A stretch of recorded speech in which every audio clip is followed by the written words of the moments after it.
Some of the fiercest battles are fought when your eyes are closed. Midnight is not just a time, it's a gate. And while you sleep, they gather. While you rest, they release spiritual weapons. But those who know the patterns of darkness can break every agenda before it begins. You must understand something today. The enemy does not wait for the daylight to strike. No, he prefers the shadows. He operates in silence. He thrives in darkness. And one of the most overlooked strategies of the kingdom of darkness is this: to attack you when you are unaware, unarmed, and unconscious. Midnight is not just a number on the clock. It's a spiritual threshold. Between 12 a.m. and 3 a.m., the realm of the spirit becomes legally accessible to both divine and demonic traffic. The night hours are highly significant, not because of superstition, but because of spiritual law. Just as certain covenants, declarations, and breakthroughs are birthed through midnight prayers, demonic contracts are activated during the same window by witches, sorcerers, and dark intercessors. Let me ask you a question. Have you ever gone to bed feeling fine but woke up confused, exhausted, or emotionally disturbed? You slept for 8 hours, but your spirit feels like it went through a war. You can't explain the heaviness on your chest. You can't understand why your mind feels fogged, why you feel irritated, anxious, or afraid, and why your day feels hijacked before it even begins. This is not just stress, this is spiritual evidence. Many believers are under night assault and don't even know it. They blame poor sleep, they blame late night snacks, but what they're really experiencing is witchcraft working the night shift, projecting spirits, casting incantations, infiltrating dreams, and planting codes into the soul to destabilize, delay, or destroy.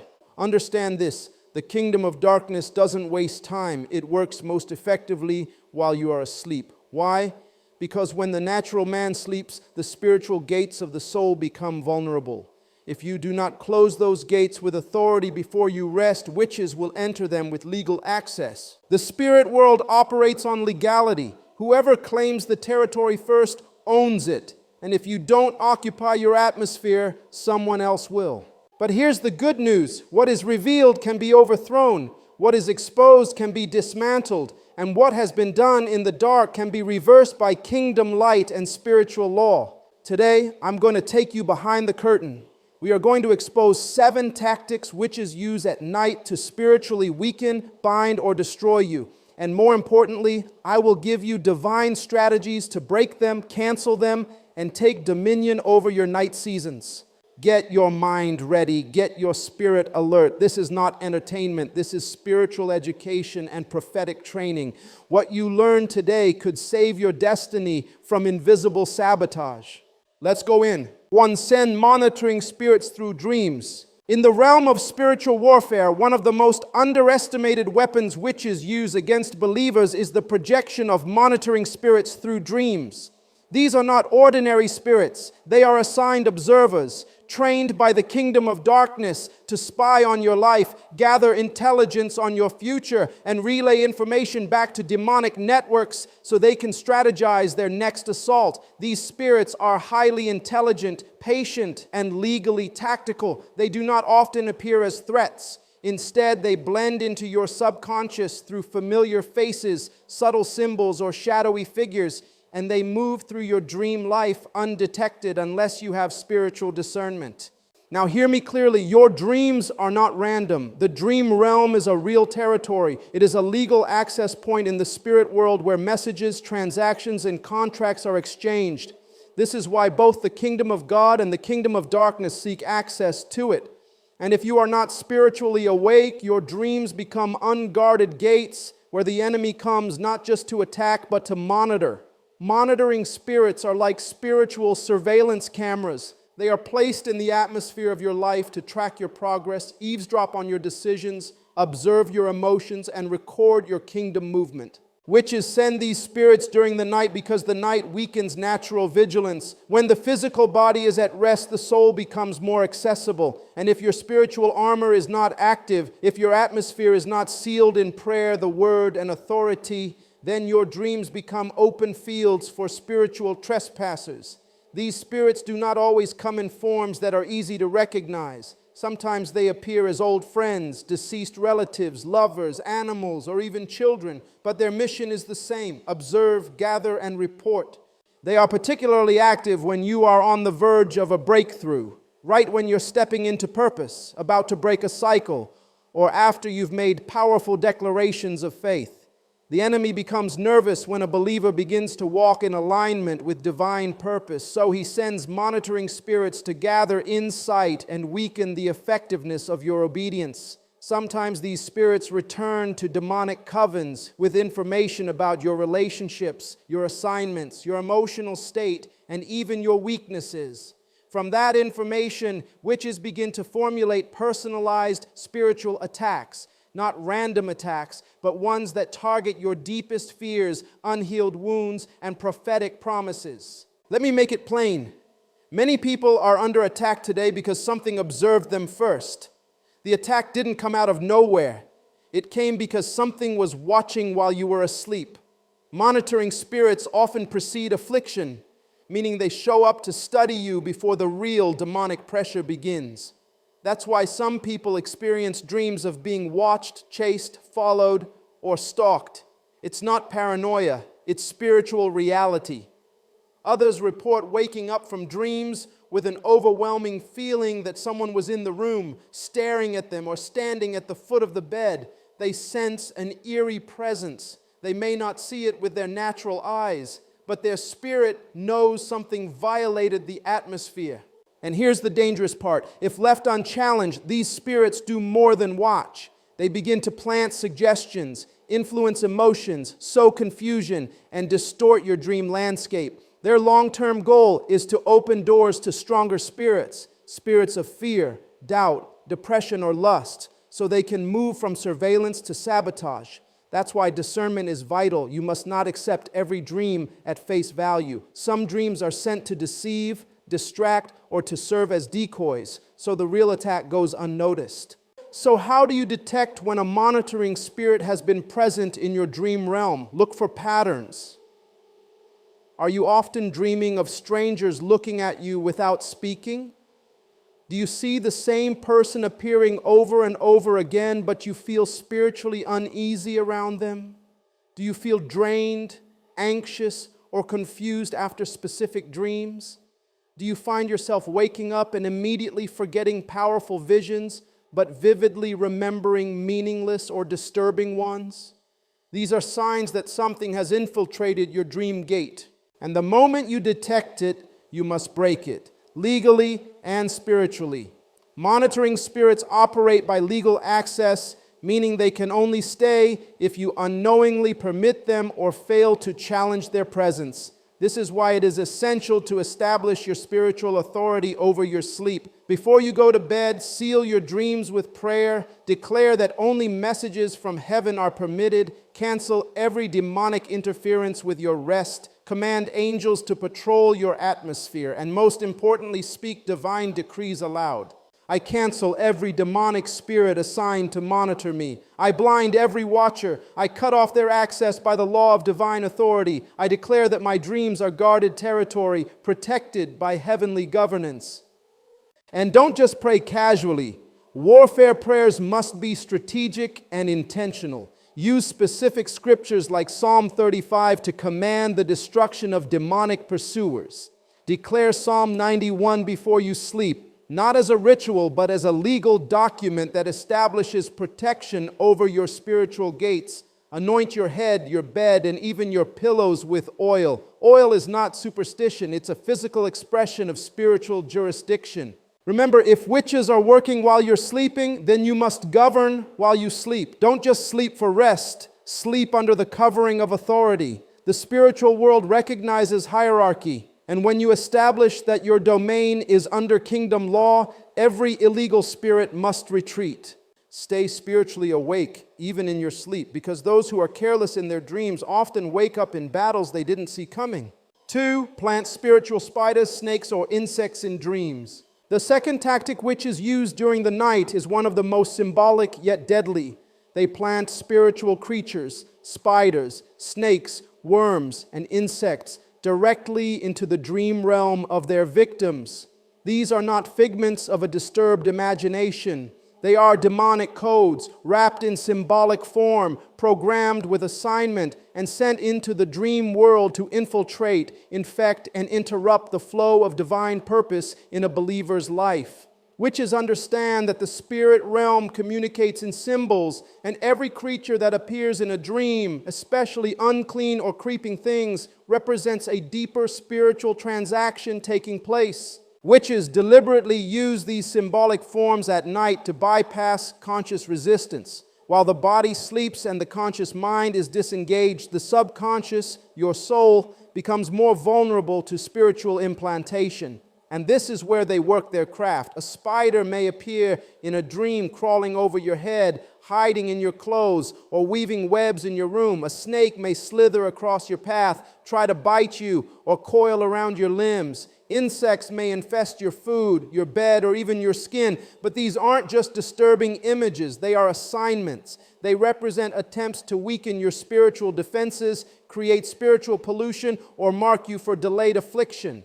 Let's break this down even deeper. When witches send a spider, it often symbolizes spiritual entrapment. Spiders weave webs not to fight, but to ensnare prey and slowly consume them. When you see spiders in your dream, especially if they're weaving webs around your hands, feet, or face, it often means that your progress, influence, or communication is under spiritual sabotage. Something is trying to tangle your destiny, to keep you stuck in cycles you can't break free from, or to slowly drain your strength while you remain spiritually paralyzed. Snakes, on the other hand, represent deception, seduction, and often poisonous accusations. In spiritual terms, a snake's bite represents a toxic word, betrayal, or spiritual attack disguised as friendship or intimacy.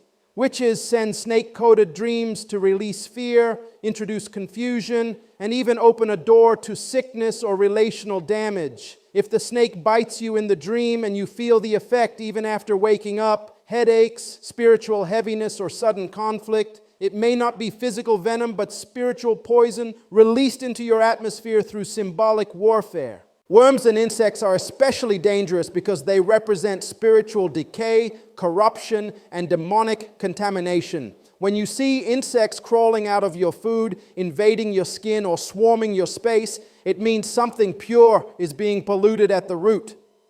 These kinds of dreams are warnings that something you're building, be it your character, your relationships, your business, or even your ministry, is being tampered with by spiritual defilement.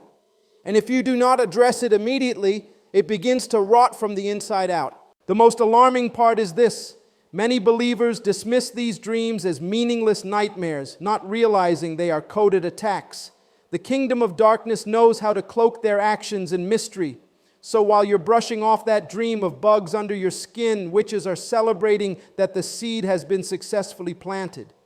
Dreams are not entertainment. They are evidence. And when these symbols show up repeatedly, it means your spiritual territory is being trespassed, possibly even being claimed.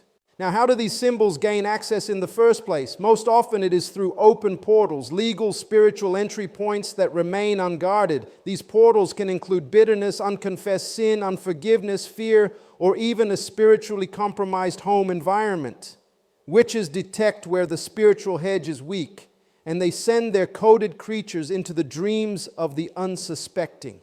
They also work through objects, cursed gifts, polluted items, or defiled media that serve as anchors for demonic entry during the night.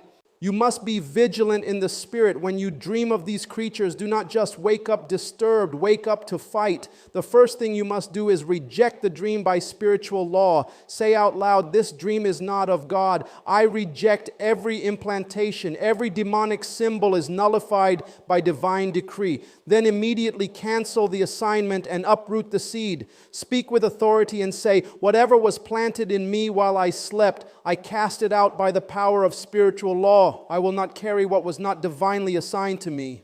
After rejecting and canceling, you must then restore your spiritual atmosphere. Anoint your head with oil and declare clarity over your mind. Anoint your room and declare that every demonic presence is evicted. Speak the word aloud to reset the atmosphere. Psalm 91, particularly the verse that declares, "You will tread upon the lion and the cobra. You will trample the great lion and the serpent." This is not poetic, it's legal warfare. Use it like a sword. Finally, watch the pattern. If these dreams recur, it may be that a deeper cleansing or deliverance is needed. This is not a moment for passivity. It's a sign to audit your spiritual gates. What are you watching? What are you entertaining? What conversations or relationships are you tolerating that may be silently polluting your atmosphere? Remember, the creatures in your dreams are not random. They are reports. They reveal that spiritual agents have been dispatched and something is trying to infiltrate your life from within. The enemy always seeks to defile what he cannot defeat. So if you find unclean animals crawling into your dream life, it means your calling has been noticed. Spiritual pollution is a sign of prophetic value. The question is, will you allow it? Or will you rise up and cleanse your gates? We chant incantations to reverse your prayers. One of the most diabolical and underestimated strategies that witches employ at night is the use of incantations, chants, and verbal spells to reverse or nullify the prayers of believers. While you're asleep, thinking the matter is settled and your declarations are secure, the kingdom of darkness is still awake, working overtime to counter, dismantle, and silence the very prayers you lifted hours before. This is not superstition. It is spiritual law in operation. The spiritual realm is legal and linguistic. Words create, establish, and enforce realities, whether they are spoken in faith or spoken in rebellion. Witches understand this principle well. They mimic kingdom operations but use their power for destruction. They know that just as you can activate divine intervention through words spoken in faith, they can also release spiritual interference by raising counter-altars through incantations and enchantments. These chants are not mere whispers. They are legal statements made in demonic courts, invoking spirits to rise and challenge your progress. And sadly, many believers are not vigilant enough to counter these actions because they assume once they've prayed, the work is done. Let me open your eyes. Every altar speaks. Whether it is an altar raised to God or an altar raised through witchcraft, both have a voice. And while you declared freedom, healing, restoration, or breakthrough at your prayer altar, a witch may be up at 2:30 a.m. speaking exact opposite words, chanting phrases that are meant to reverse your gains, neutralize your decrees, and reroute your spiritual momentum. This is why many people feel as though they are stuck in cycles. They pray with passion, fast with intensity, and yet nothing moves. That's not a lack of faith, that's a counter-altar speaking louder than your silence. You must understand that the night is not just a moment of rest, it is a courtroom of spiritual negotiation. While your body lies in slumber, your spirit is either protected or vulnerable depending on the legal covenants you've made and the spiritual authority you've activated. Witches use this gap to raise incantations that target your voice print in the spirit, to silence it, to twist it, or to place it under demonic review. Have you ever prayed boldly at night and felt peace, only to wake up feeling like your mind is foggy, your emotions are heavy, and your atmosphere is strangely chaotic? That's not just a random attack. That's often the aftermath of spiritual interference, where the enemy rose up through someone's ritual, chant, or incantation to legally challenge what you sealed before God. This tactic becomes especially active when you begin to pray consistent kingdom prayers, prayers that dismantle generational cycles, cancel covenants, or demand alignment with divine timing. Witches recognize when a believer is becoming spiritually effective, and they send countersound waves through chants, oftentimes using your name, your garments, your photos, or even your spoken words recorded in the spirit to call on demonic entities and demand spiritual reversal. These incantations usually fall into three categories. First, disempowerment chants, which are designed to weaken your spiritual covering and open cracks in your protective hedge. These are often declared to rob you of boldness and conviction so that your faith becomes passive. Second, delay chants, which are aimed at placing your answered prayers in spiritual holding patterns, blocking angelic messengers, and rerouting breakthroughs into realms of confusion. Third, destruction chants, which carry curses meant to destroy your peace, ruin relationships, or sabotage divine opportunities that were just released. This is why it is not enough to pray and walk away. You must seal your prayers. You must reinforce them. You must revisit and declare them with consistency, especially in the midnight hours. A one-time prayer is not enough when you are dealing with witches who are relentless, disciplined, and legally trained in spiritual warfare. They chant repetitively. They speak in rhythm. They fast for evil. They project words into the spiritual realms over and over again until a response comes. And if the believer is silent, absent, or lazy in response, the incantation gains ground. So how do you break these reverse attacks? First, you must legally secure your atmosphere before you go to bed. Declare before sleep, every word spoken against my prayers tonight shall fall to the ground void. No incantation, no spell, no curse shall reverse what has been divinely established. Speak that as law, because in the spirit realm, what you declare becomes binding. Second, revisit your own declarations. Don't just pray once. Make your prayers echo. Reconfirm what you said in the courts of heaven. Reinforce your words in faith. When the enemy comes to challenge what you said, he must find you still standing on it. Speak it again and again. Use repetition as a weapon, just as witches do. Third, activate night decrees from Scripture. Use Psalm 35 to call for the shame and confusion of those who rise against you in the night. Use Psalm 91 to reinforce protection against spiritual ambush. And use Psalm 27 to establish boldness and cancel fear. These are not poems, they are spiritual verdicts. Fourth, monitor the shift in your atmosphere. If you sense confusion, heaviness, or sleep disturbance at a particular hour every night, it's likely that an incantation is being lifted against you consistently at that same time. Don't ignore the pattern. Get up and break it. Declare war during that hour. Send kingdom decrees into the airwaves and silence every opposing voice. Lastly, anoint your mouth and declare, my voice is sealed by kingdom law. No witch, warlock, or sorcerer shall reverse my declarations. What is bound in heaven is bound on earth, and what is loosed in heaven is loosed in my life. Because in the realm of the Spirit, whoever speaks last speaks loudest. And when your decree is established by kingdom authority, no chant, no curse, and no spell can ever override what has been signed by divine law. 4. Project sexual dreams, spirit spouse attacks. One of the most deceptive and spiritually destructive tactics witches use during the night hours is the projection of sexual dreams, engineered to create unholy soul ties, forge demonic covenants, and infiltrate the believer's life through what is known as spirit spouse attacks. These are not just inappropriate or lustful dreams. They are spiritual transactions disguised as pleasure, and they are deeply rooted in ancient occult systems. Witches use them as tools of covenant manipulation, emotional bondage, and destiny disruption. In the realm of spiritual law, sex is not just a physical act. It is a spiritual agreement, a covenant exchange between souls. And when it takes place in a dream, the transaction is no less real, especially when the source of that dream is a demon masquerading as a lover, spouse, or seductive stranger.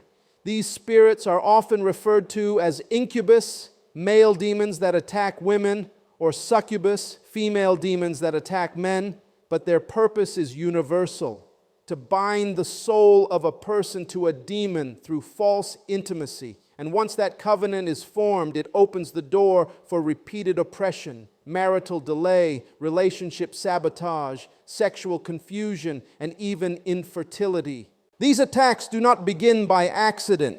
They are carefully orchestrated by witches who identify vulnerable individuals, those going through rejection, heartbreak, loneliness, or those already engaged in sexual sin. The moment they detect emotional or moral weakness, they launch an assault by projecting these spirits into the dream realm. The spirits often appear as people you know or desire: former lovers, celebrities, unknown strangers with charm, or even someone you recently met. The strategy is to lower your guard and encourage your soul to consent. Once that consent is granted, even in a dream, you are spiritually engaged in a demonic contract.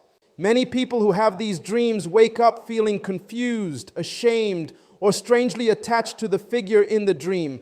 Others wake up physically aroused, drained, or even physically sore. But beyond the physical feelings is a spiritual reality. Something was exchanged. Something was transferred. You may not have seen it, but in the spirit, a legal covenant was sealed, and the spirit spouse now has grounds to interfere in your real life relationships and divine timing. Have you ever noticed that after such dreams, your romantic life falls into chaos? A relationship that was going well suddenly breaks. A divine connection starts to feel forced, strained, or confusing. Or perhaps you find yourself constantly attracting the wrong people, those who are unavailable, abusive, or spiritually dead. That is not a coincidence. Spirit spouses are territorial, and once they claim a soul, they do not easily allow competition. They create friction in your real life love life, often without you realizing they're the source. And it doesn't stop there. Spirit spouse covenants often lead to cycles of sexual immorality, shame, and guilt. They induce desires you can't control, expose you to perversion you didn't pursue, and push you toward pornography, masturbation, or inappropriate relationships. This is because they have a legal right to provoke you into re-engaging with them, even when you don't want to. The goal is to keep you spiritually compromised, emotionally unstable, and relationally bound. Another sign of spirit spouse activity is marital delay or sabotage. Many kingdom-minded individuals find themselves stuck in prolonged singleness, no matter how much they fast, pray, or prepare. Others get married only to experience constant tension, emotional disconnection, or sexual dysfunction within the marriage.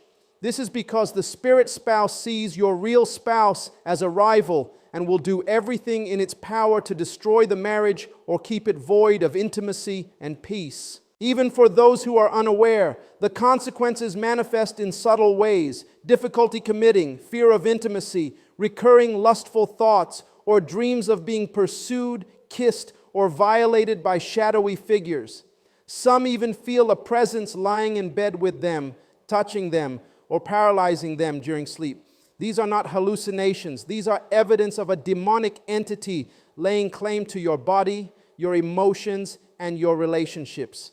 So why do witches choose the night for these attacks? Because nighttime, especially between 12 a.m. and 3 a.m., is the most strategic spiritual window. It's when your body is unconscious, your will is relaxed, and your soul is more accessible. If your spiritual gates are not protected before you sleep, your dream life becomes an open field for demonic visitation. And sexual dreams, unlike others, are designed to engage the soul directly because they bypass your mental filters and appeal to the deepest human instincts: desire, intimacy, and connection.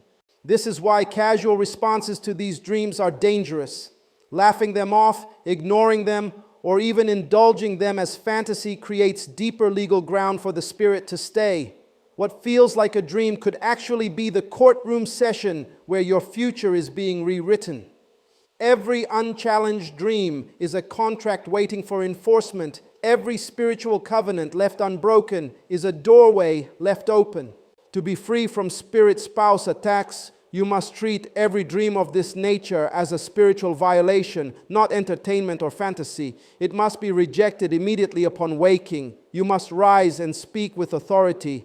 This was not a God-sent dream. I reject this covenant. I renounce every spiritual transaction that took place while I slept. Every spirit claiming access to me through lust or intimacy is cast out by kingdom law. This is not emotional. It is legal. In the kingdom, freedom is enforced by declaration, not just desire. And if the dreams are recurring, the warfare must become intentional and persistent. Anoint your body, especially your head and reproductive areas. Declare that your body is a temple, not a playground for spirits. Break soul ties. Renounce the names and faces you saw. Speak the opposite of what happened in the dream. If you were married in a dream, declare that every demonic marriage is annulled. If you were violated, declare that every spirit of defilement is cast out. If you were seduced, reject every unholy intimacy and reclaim your purity in the spirit. Spirit spouse attacks are one of the enemy's most effective tools because they create internal confusion, hidden guilt, and emotional entanglement. But what is exposed can be broken, and the moment you recognize it for what it is, you reclaim your spiritual jurisdiction and can begin the process of liberation. 5. release fear and panic into your atmosphere. Another highly strategic and deeply spiritual attack witches execute during the night is the deliberate release of fear, panic, and dread into your atmosphere. These spirits do not come to argue, explain, or reason. They come to shift your internal climate, to suffocate the peace in your room and surround you with invisible heaviness.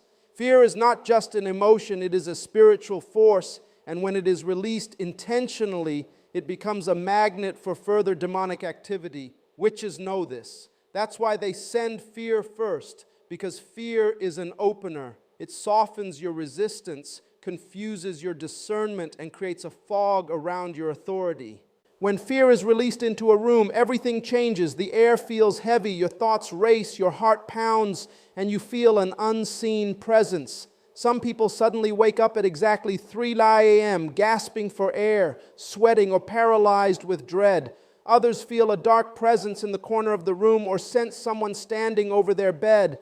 Their body may be frozen, unable to move, yet their spirit is fully awake, screaming for help. This is not imagination. This is a demonic atmosphere created through the ritual work of witches sent to unsettle your soul and gain illegal access through panic. You must understand, the realm of the spirit is sensitive to atmosphere. Just like worship can attract divine presence, fear attracts demonic spirits.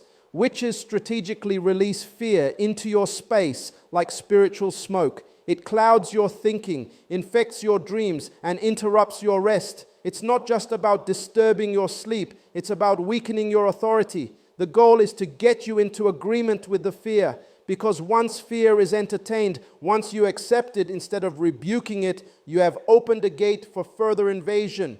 That's why many people feel drained when they wake up, not just physically, but emotionally and spiritually. They didn't wrestle in their sleep with a nightmare. They wrestled with a demonic force that pressed in around them, trying to extract their peace and replace it with anxiety. And once that spiritual climate is established, witches begin to layer it with more warfare, confusion, miscommunication, accidents, spiritual lethargy, and even sickness. Some people live in homes where fear has been entrenched over time. It becomes a resident spirit, not just a passing feeling. The house feels unsafe even though the doors are locked. The silence feels haunted. Children cry out in fear at night. Pets growl at empty corners. These are all signs that the spirit of fear has been given room to function. Witches use this tactic to destroy the sanctuary of your rest, to make sure your nights are no longer restful but tormenting, because they know a weary believer is a vulnerable believer. If they can drain you in the night, they can distract you in the day. One of the most common signs of this form of witchcraft is sudden, irrational panic that hits you without warning. You may be laying in bed peacefully and then out of nowhere you're overwhelmed with a sense of impending doom. Your mind begins racing with thoughts of death, betrayal, danger, or failure. These are not random thoughts. These are spiritual arrows released into the atmosphere like whispers in the dark, designed to plant seeds of torment in your soul. And if you do not discern the source, you will begin to treat spiritual oppression like psychological disorder. The enemy thrives on fear because fear distorts identity. It causes you to forget who you are in the kingdom. It makes you shrink back when you are called to step forward. And at night, fear is most effective because the external stimuli are low. It's dark, it's quiet. And that's when the whispers of hell begin to echo louder in the chambers of the mind. You're not safe. You're going to die. You're alone. Something is in the room. These are not thoughts. They are planted scripts assigned to override your confidence and provoke agreement. The danger is not just feeling afraid. It's what fear begins to invite. Fear is an agreement. It's a permission slip. When fear is not rebuked, it becomes a spiritual gate. Once fear is entertained, depression walks in, anxiety walks in, sleeplessness walks in.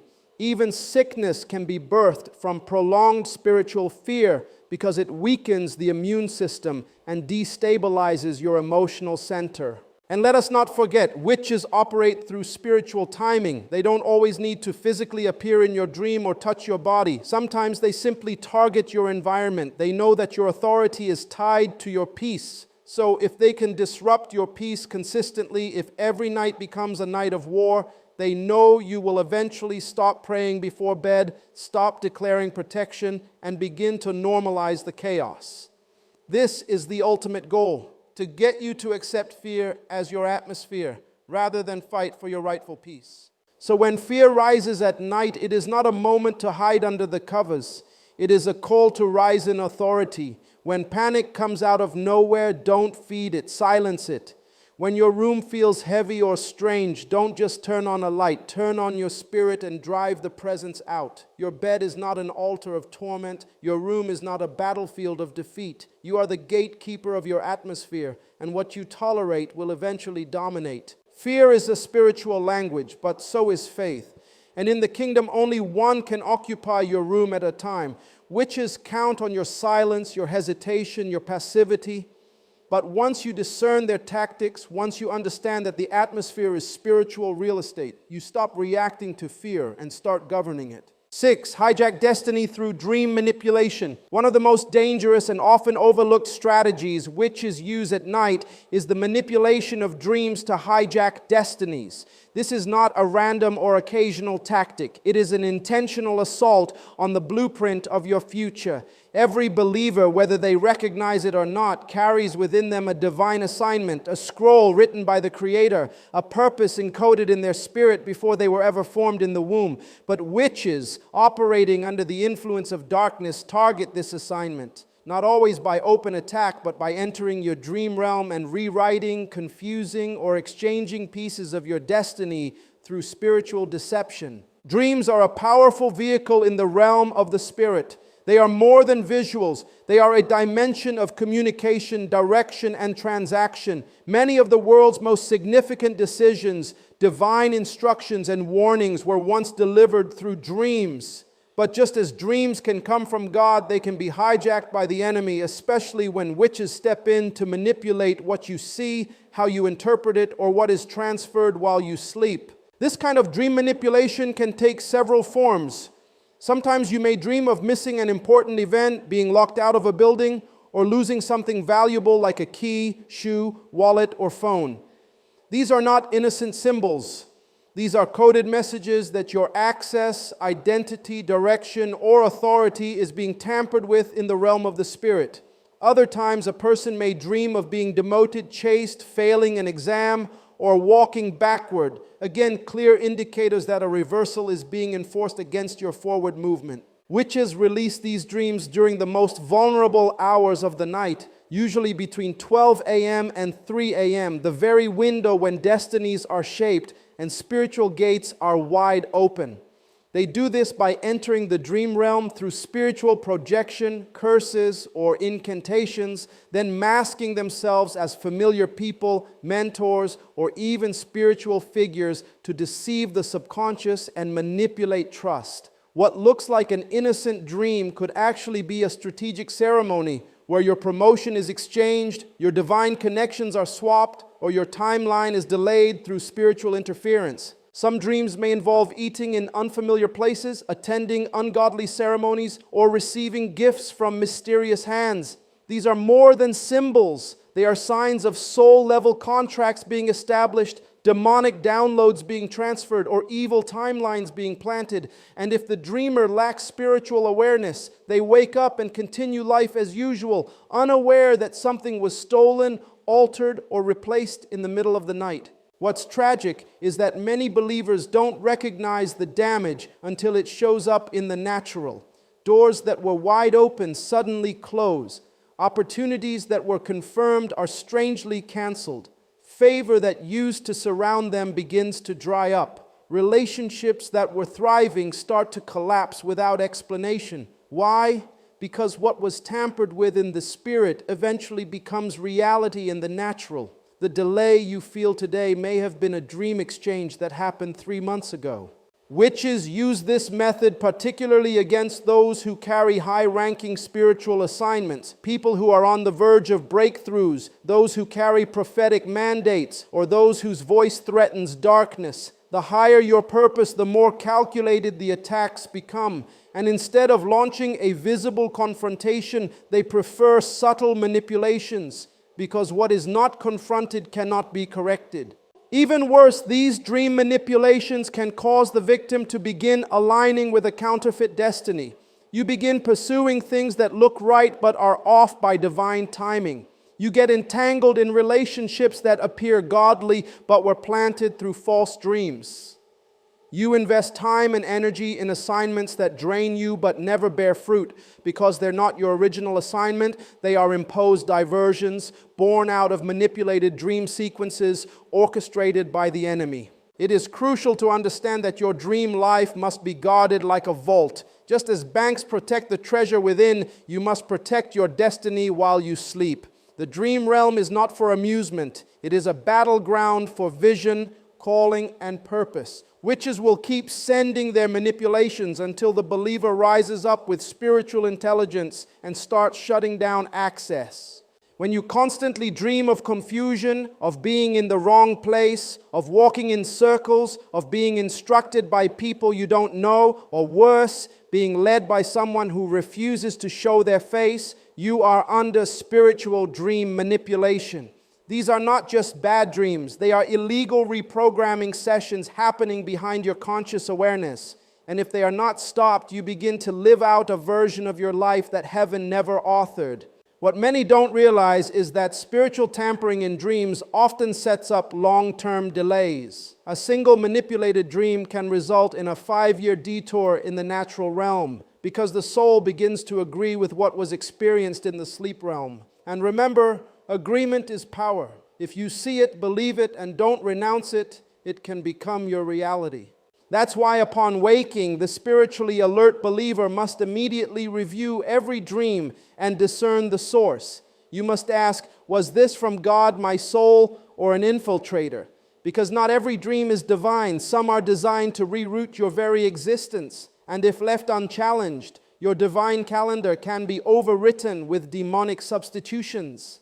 Destiny manipulation is a quiet killer. It doesn't scream, it whispers. And before you know it, what was once a clear calling becomes fogged with confusion, stagnation, and cycles that feel impossible to break. 7, bind you with spiritual sleep or paralysis. The final and perhaps one of the most terrifying tactics witches use at night to spiritually arrest believers is the strategy of binding through spiritual sleep or demonic paralysis. This method is not merely about immobilizing the body. It is a full-scale attempt to freeze your spirit, to suppress your authority, and to render your divine senses inoperative while demonic transactions are being made right in your presence. Witches know that if they can silence your spirit in the realm where decisions are made, they can carry out their assignments without resistance. Spiritual sleep is not the same as physical rest.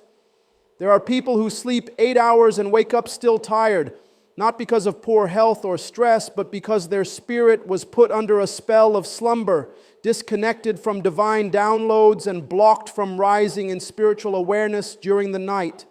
These individuals report that although they had no nightmares or obvious attacks, they feel blank, numb, or disconnected. That is a sign that something deeper was happening in the background, something that paralyzed not the body, but the spirit. And then there's the more obvious form, sleep paralysis. This is when a person is suddenly awakened in the night, fully conscious yet unable to move, unable to speak, and often overwhelmed with an invisible weight pressing down on their chest or entire body. For some, there is a dark presence hovering over them. For others, it feels as if something is holding their mouth shut while their spirit screams for help. These are not hallucinations.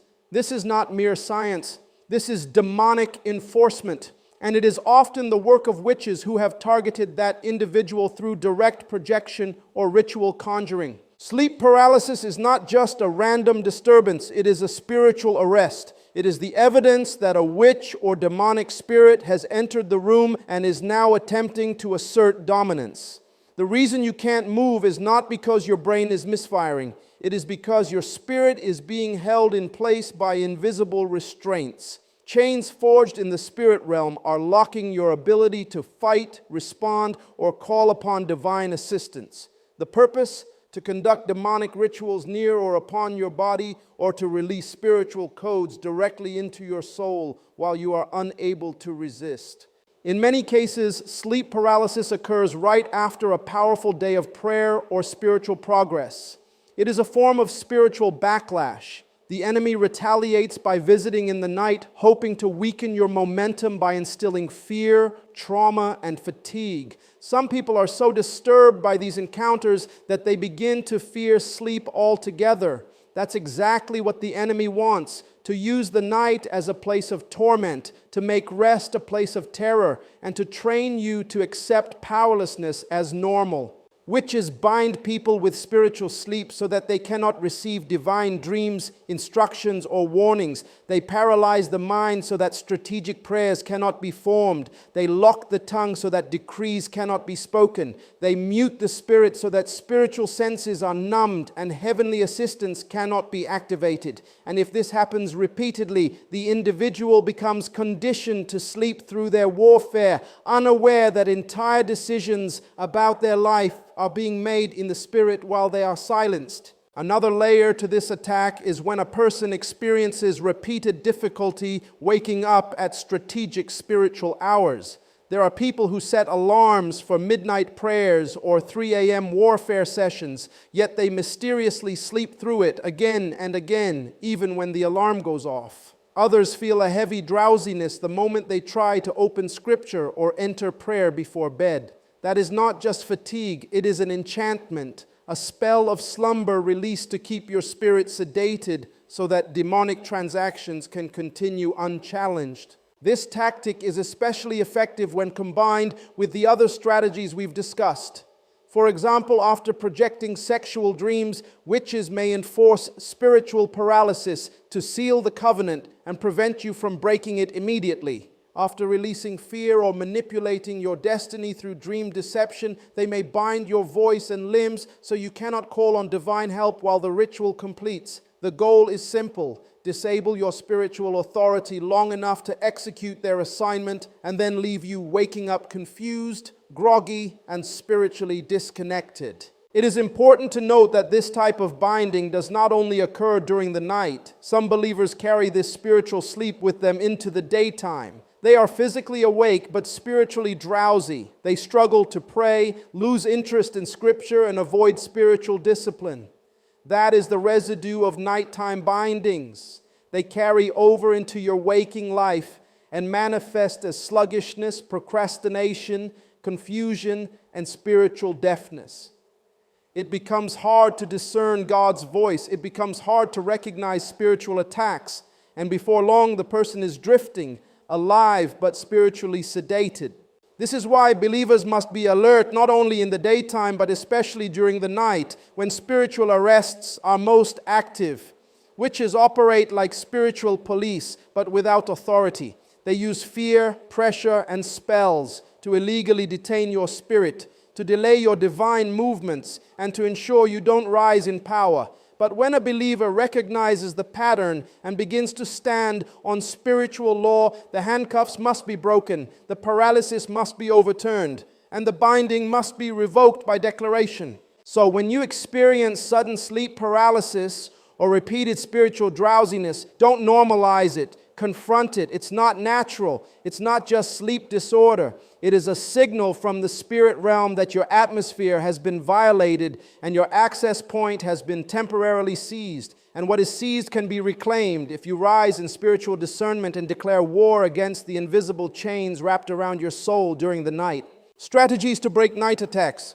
After exposing these wicked tactics of night warfare, monitoring spirits, dream manipulation, demonic seduction, atmospheric fear, and spiritual paralysis, it becomes absolutely essential that believers are not just informed, but equipped. Awareness without authority is dangerous. Knowledge without spiritual action only makes one more accountable. The kingdom of darkness counts on the church being aware but inactive, alert but paralyzed. That is why we must rise with precision, strategy, and boldness to dismantle these night attacks before they gain ground. The first strategy is this: guard your gates before you sleep. The greatest spiritual mistake a believer can make is going to bed without spiritual security. In the same way, you would never go to bed with your physical doors wide open. You must not lay down with your spiritual gates unsealed. Your gates include your mind, heart, soul, and atmosphere. What you consume before sleeping matters. What you hear, think, or watch becomes spiritual material for the night realm. That's why scrolling through chaos, meditating on fear, or falling asleep to toxic entertainment is dangerous. It leaves your spiritual doors wide open. Instead, you must intentionally build your atmosphere with light. Speak aloud declarations of kingdom law before sleep. Every evil assignment scheduled against me tonight is canceled. No spirit shall access my dreams illegally. My soul is under divine authority. My sleep is protected by kingdom law. These are not empty words. They are spiritual decrees, and the realm of the spirit responds to voice-activated legislation. Remember, witches use incantations. You must use declarations of dominion. Your room must become a courtroom before your eyes ever close. The second strategy is to engage midnight and 3 a.m. prayer watches, even if only for 5 to 10 minutes. These are not just convenient times, they are spiritual gates. Witches and agents of darkness operate within these windows because they know the airways are thin, the natural world is asleep, and resistance is minimal.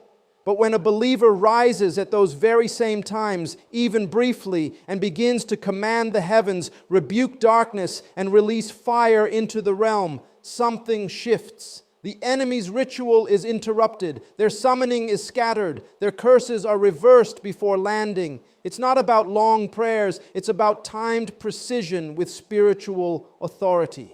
Third, you must learn to use the Psalms as weapons, not poems. The book of Psalms is not just poetic inspiration. It is legal warfare language wrapped in praise and prophecy. Psalm 91 is a spiritual firewall. It declares that no terror by night shall overtake you, and it releases angelic protection into the atmosphere. Psalm 27 is a proclamation of fearless authority. Whom shall I fear? Of whom shall I be afraid? Psalm 35 is a warfare invocation, calling for confusion, disgrace, and exposure of your invisible enemies. When spoken aloud at night, these scriptures don't just inspire, they provoke judgment in the unseen realm. But don't just quote them, declare them with your name inserted. Because Dano dwells in the secret place of the Most High, he shall abide under the shadow of the Almighty. Let those who rise against Dano be turned back in confusion. Let darkness pursue them without light. This is personalized authority, and it reinforces the legal covering over your life. Fourth, anoint your space consistently. Oil is not superstition. It is a symbol of separation and sanctification. When you anoint your bed, your doorposts, your pillow, and your body before sleeping, you are sending a clear message to the spirit realm. This territory is claimed by divine law. Witches, demons, and unclean spirits recognize boundaries, and they test them. When oil is applied by faith and spoken word, a spiritual perimeter is activated, and illegal spirits are repelled. Fifth, learn to renounce and cancel dreams immediately upon waking, especially those that carried confusion, seduction, or fear. The moment you wake up and feel unsettled, don't just shrug and move on. Sit up and declare, I cancel every spiritual contract formed in my sleep. Every altar raised in my name is overturned. Every demonic projection is reversed. Every illegal spirit that entered my dreams is cast out. My destiny shall not be tampered with, and my soul is free by the authority of the kingdom. This must become habitual, because dreams are where most witchcraft covenants are enacted. To ignore them is to agree with them by silence. Sixth, speak divine law into the night before you go to bed. Declare that your room, your bed, and your dream life are under the influence of the kingdom. Say out loud, I submit this night to the government of heaven. No strange fire shall rise, no shadow shall speak, no gate shall be accessed without legal right. Angels are stationed at every corner of my atmosphere. The bloodline of kingdom law surrounds me, and every witchcraft assignment is canceled by decree. What you speak becomes spiritual protocol. If you don't speak, another voice will try to establish its authority. Seventh, fast and pray strategically when patterns persist. If certain nights feel heavy, if 3 a.m. disturbances become regular, or if sleep paralysis shows up frequently, that is a spiritual summons to escalate your warfare. Set aside 1 or 2 days to fast, cut off the flesh, deny the distractions, and go deep in the Spirit. Address the roots, ask the Holy Spirit to reveal access points, command every lingering presence to exit and every contract to be broken. Fasting is not a punishment. It is a tool for spiritual recalibration, and witches cannot contend with a believer who is aligned, consecrated, and spiritually sharp. Lastly, surround yourself with kingdom sound. Worship is not entertainment. It is atmosphere warfare. Play songs of purity, victory, and fire in your room. Let the melodies of righteousness soak the air. Many attacks begin to fade when the sound environment changes. Witches thrive in silence or noise filled with fear and lust. But when your home is filled with divine frequencies, demonic frequencies are disrupted. Fill the night with praise. Fill the air with decrees. And fill your room with the glory of God. Because night is not meant to be a time of demonic dominion. It's meant to be a season of divine encounter. And when the believer governs the night, daytime breakthrough becomes inevitable. Now hear me by the Spirit. This is not a time to be passive. This is not a time to sleep through your warfare or ignore the signs in your atmosphere. You were not created to be a victim of the night. You were born to govern it. The kingdom of God does not retreat when darkness rises. The kingdom advances. And those who walk in dominion must now rise as gatekeepers of the night, refusing to let witches, warlocks, or monitoring spirits rewrite what heaven has decreed over their lives. You were not designed to be tormented in your sleep. You were not created to suffer in silence while demonic agents trespass your dreams. You were called to legislate, to decree, and to seal your destiny in the authority of spiritual law. Every fear that has whispered to you at 3 a.m., every shadow that has stood at the edge of your bed, every spell released into your atmosphere, it ends now, not by emotion, but by jurisdiction, not by superstition, but by divine order. Let the enemy know you have awakened, you have remembered who you are. You are not a passive dreamer, you are a prophetic vessel. You are not just asleep, you are in divine alignment. You are not just surviving the night, you are reclaiming the gates, unlocking the scrolls of your destiny, and reversing every satanic exchange made without your consent. This is your charge. From this night forward, no witchcraft assignment shall prosper against you. Every night arrow is returned to sender. Every demon hiding behind seductive dreams is exposed. Every altar speaking your name in darkness is silenced by kingdom decree. You are covered, you are guarded, you are dangerous to the kingdom of darkness because you now understand the patterns, the portals, and the protocols. Take your oil and anoint your house. Take your voice and command the realm. Take your scriptures and speak until the walls tremble. Because when a child of the kingdom rises in the middle of the night and speaks with authority, hell must retreat. When you stand at midnight and lift your voice, you interrupt rituals, you abort curses, you confuse monitoring spirits, you dismantle covenants, because you are not just a believer, you are a legal ambassador of the kingdom of heaven, and your words carry weight in the unseen realm. So tonight, do not sleep like a victim. Sleep as a warrior in covenant. Wake up with fire in your spirit and declarations on your lips. Your bed is an altar. Your room is a courtroom. And your voice is the verdict that darkness fears. You are not to be messed with. You are spiritually awake. You are strategically armed. And you are walking in full dominion. Let every witch know the night is no longer theirs to rule. The kingdom has taken back the territory. And you are the vessel through which God enforces his reign. Now go and govern the night.